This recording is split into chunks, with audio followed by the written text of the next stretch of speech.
మహాపరిశుద్ధుడైన మన ప్రభువు అయిన యేసుక్రీస్తు శ్రేష్టమైన నామాన్ని బట్టి ప్రియా దేవుని బిడ్డలు అనుదిన వాక్య ధ్యానాలు వింటున్నటువంటి మీ అందరికీ మరొకసారి ప్రభువును బట్టి కృతజ్ఞత స్తుతులు దేవునికి చెల్లిస్తూ మీకు వందనాలు చెల్లిస్తూ దేవుని వాక్య భాగంలోనికి వెళదాం.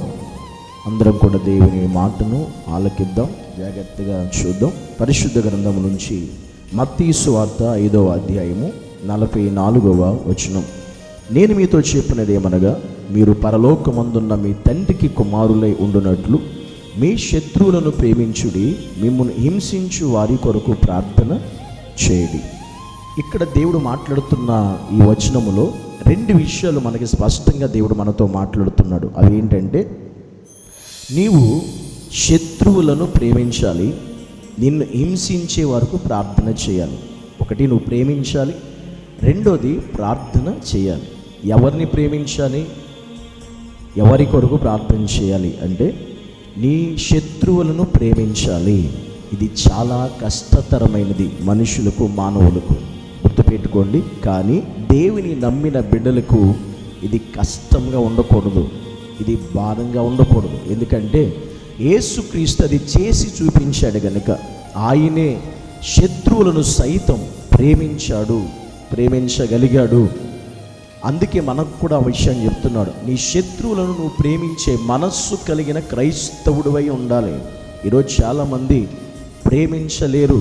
శత్రువులని తెలిసినప్పుడు, వారు మమ్మల్ని బాధ పెట్టారని తెలిసినప్పుడు, వారు మమ్మల్ని ఇబ్బంది పెట్టారని తెలిసినప్పుడు, వారు మమ్మల్ని కష్టపెట్టారు, వారు మమ్మల్ని అనరాని మాటలు అన్నారు, మా హృదయాన్ని గాయపరిచారు అని మనం తెలిసినప్పుడు వారిని మనం ఎట్టి పరిస్థితిలో ప్రేమించలేము. కాదు కదా, కనీసం వారితో మనం మాట్లాడలేము.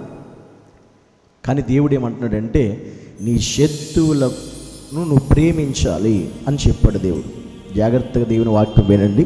ఈరోజు నిజంగా క్రైస్తవుడు అయితే ఖచ్చితంగా నీకు ఎంతమంది శత్రువులు ఉన్నా వారు నువ్వు దేవుని ప్రేమను బట్టి ప్రేమిస్తావు. ఆయన వాక్యానికి లోబడేవాడివైతే, లోబడేదానివైతే నువ్వు ఖచ్చితంగా వాక్యానికి లోబడి దేవుని మాటకి విలువిచ్చి ఖచ్చితంగా నీ శత్రువులను కూడా నువ్వు హృదయపూర్వకంగా ప్రేమిస్తావు.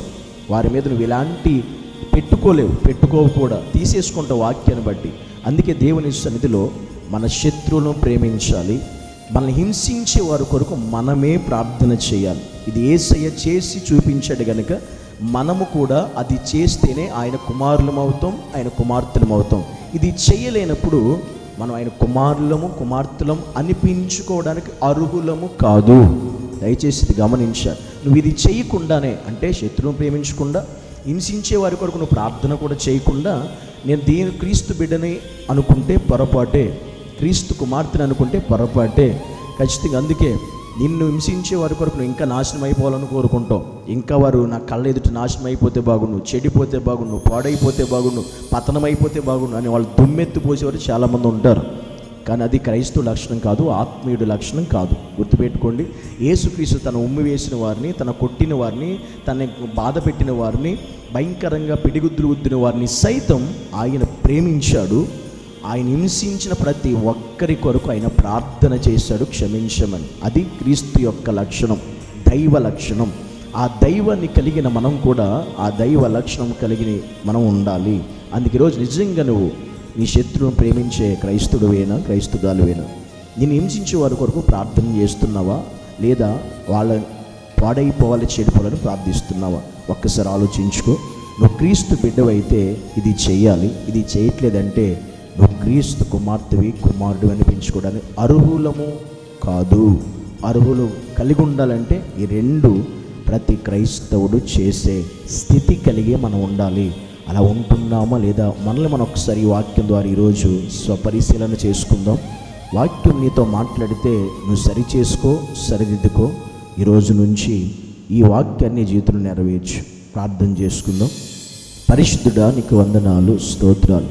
అయినా నీ సన్నిధిలో నిజమే ఈరోజు మేము ఎంత భక్తి చేస్తున్నా, ఎంతగా నిన్ను కలిగి ఉన్నామని చెప్పుకుంటున్నా, మా శత్రువును ప్రేమించలేని మనస్సు మాకుంది. మమ్మల్ని హింసించే వారి కొరకు ప్రార్థన చేయలేని హృదయాలు మాకున్నాయి.